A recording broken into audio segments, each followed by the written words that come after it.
Dear students, under the topic linear differential equation with variable coefficients, here we have problem 3. Already in our previous video lectures, we have completed problem 1 and problem 2. So kindly go through them so that you may understand problem 3 more better. Now here we are asked to solve the equation x square d square y by dx square minus 3x dy by dx plus 5y is equal to x square sine of log x. So if you see, the coefficients for this linear differential equation are variables. So in that case, the method of solving will be, first we have to make a substitution, that is we have to put e to the x is equal to e to the power z. So that is put x is equal to e to the power z. So if we put like this, what will be z from this? So z will be equal to log x, because when we take logarithm on both the sides of this, we will be having log x to be equal to log e to the power z. And so we know that log e to the power z can be written as z log e, and the value of log e is 1. So therefore log x will be equal to z, and that is how we got z equal to log x when we take x to be equal to e to the power z. We should also make another substitution. So when we choose x is equal to e power z, we get the following also, which is there in the theoretical part of this topic.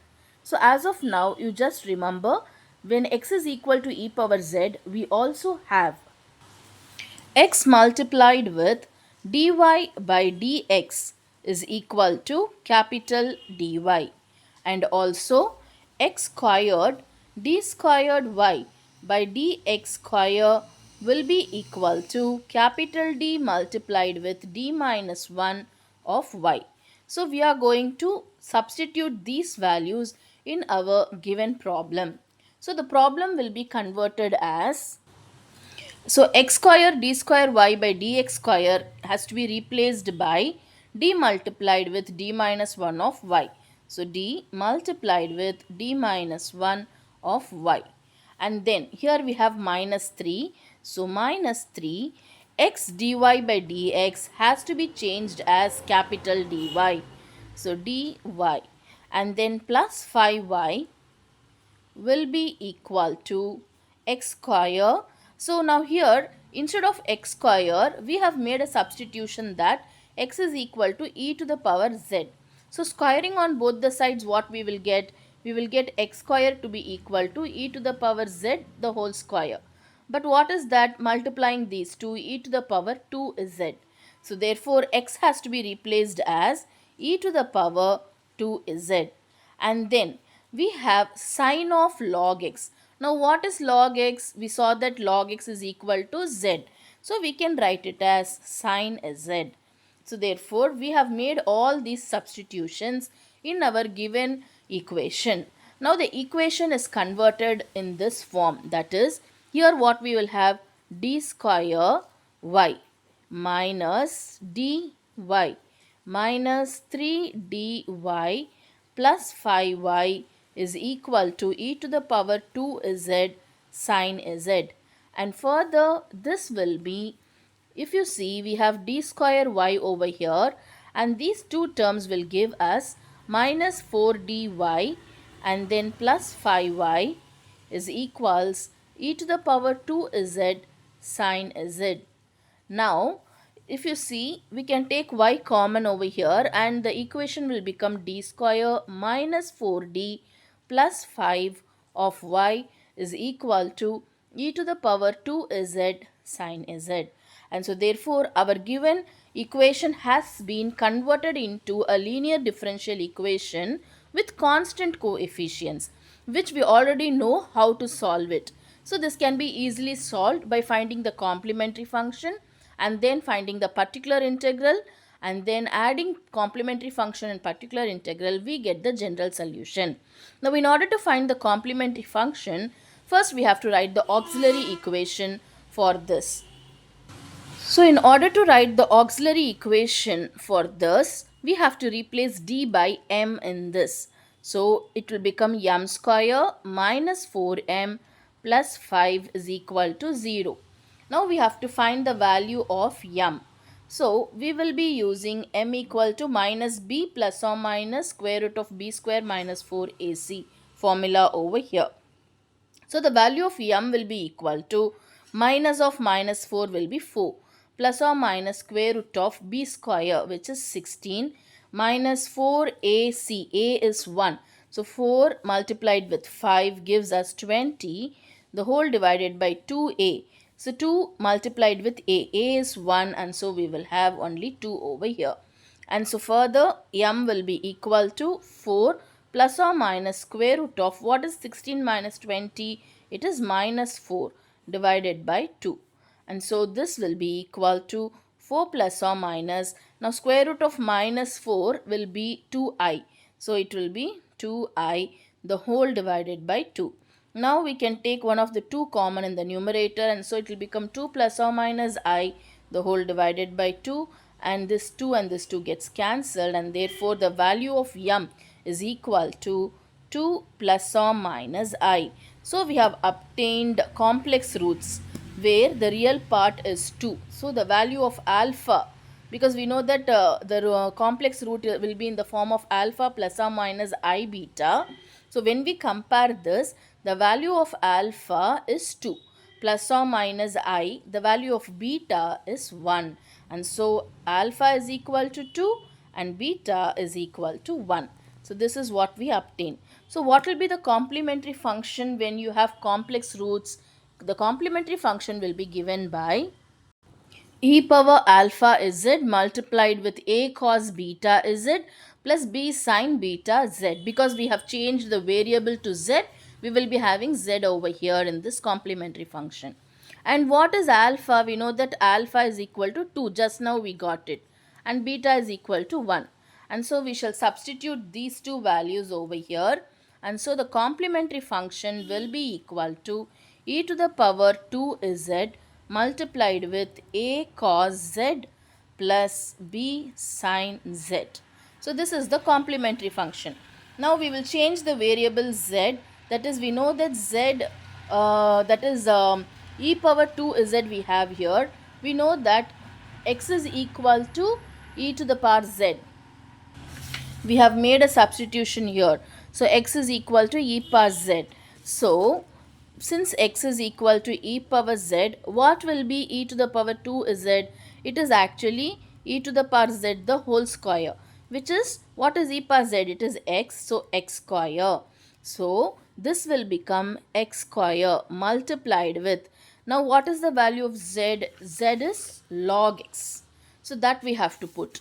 So a cos log x plus b sin log x. So this gives us the complementary function. So let us have this as it is. Now we have to find the particular integral. The particular integral is given by 1 by.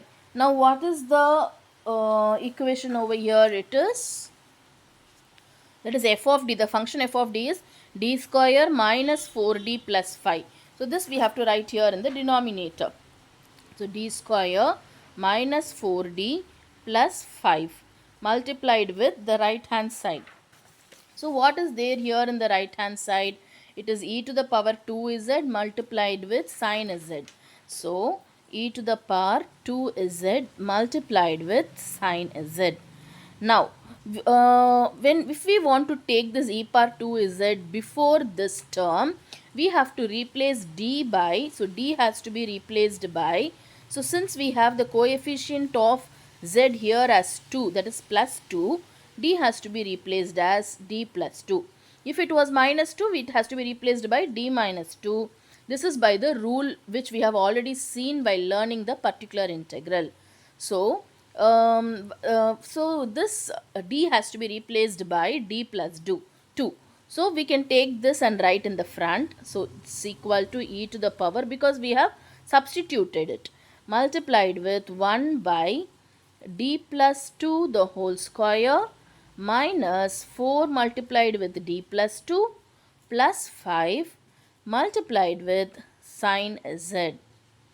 So now what will be this? This will be equal to e to the power 2z. In the denominator, it will be 1 by, you have to use a plus b the whole square formula over here. So it will be d square plus 2ab. So b is 2. So 2 times is 4. A is d. So d. So d square plus 4d plus b square. B is 2. So 2 square is 4, minus, multiply this within the bracket. So minus 4d minus 4 2 times is 8 plus 5 multiplied with sine z. Now this plus 4d and minus 4d gets cancelled and we get this as e to the power 2z multiplied with 1 by, this is d square, and what we have, 4 minus 8 plus 5, which is 4 plus 5 is 9, 9 minus 8 is 1. So it will be plus 1. So d square plus 1 sine z. Now what we have to do is, we have to write the sine z in terms of exponential. How we will do that? See, we know that e to the power I z, okay, will be equal to cos z plus I sine z. So this is by the circular function. We already know this. So e to the power I z is cos z plus I sine z. Now what we have here, we have sine z. What is this sine z? Sine z is the imaginary part of e to the power I z. That is, cos z is known as the real part. Okay, sine z is the imaginary part. So imaginary part of e power I z is sine z. So this sine z can be replaced and it can be written as, so this is equal to e to the power 2z imaginary part of, so let me write this as it is. So imaginary part of e to the power I z. We are changing this into exponential form so that we can easily apply the rule for exponential and find the particular integral. So now what we have to do? We have to, so in the denominator we have d square plus 1. This d square plus 1 also we are going to rewrite. How? See, this plus 1 we are going to change and make it as an imaginary number.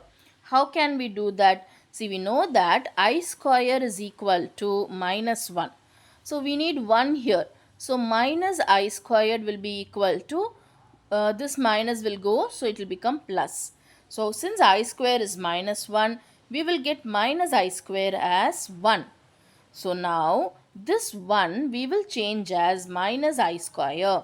So this will be equal to e to the power 2z imaginary part of 1 by, so this will be d square plus 1 can be replaced as minus I square e to the power iz.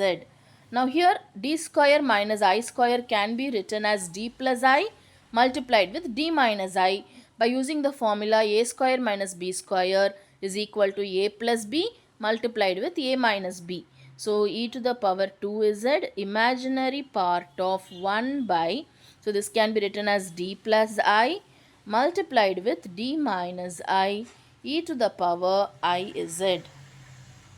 So I have taken and written here. So this will be equal to e to the power 2z imaginary part of, now we have to use the rule for exponential term. What we will do, we will take and replace d by I, correct? So here d has to be replaced by I. So what we will get, so when d is replaced by I, here we get I plus I is 2I, and if you put I over here it will be I minus I, and so it will become 0. So when one of the term is becoming 0, what we should do, we have to multiply by that variable. So z multiplied with e to the power iz. So this is what we get. So after this we have to simplify this further because we want to find what is the imaginary part of this full term. So in order to find that, we see that I is there in the denominator. So whenever you have the imaginary number in the denominator, you have to get rid of it by multiplying and dividing by the conjugate of I. What is the conjugate of I? Here you have plus I. The conjugate of plus I is minus I. So multiply and divide by the conjugate. So minus the I divided by minus I.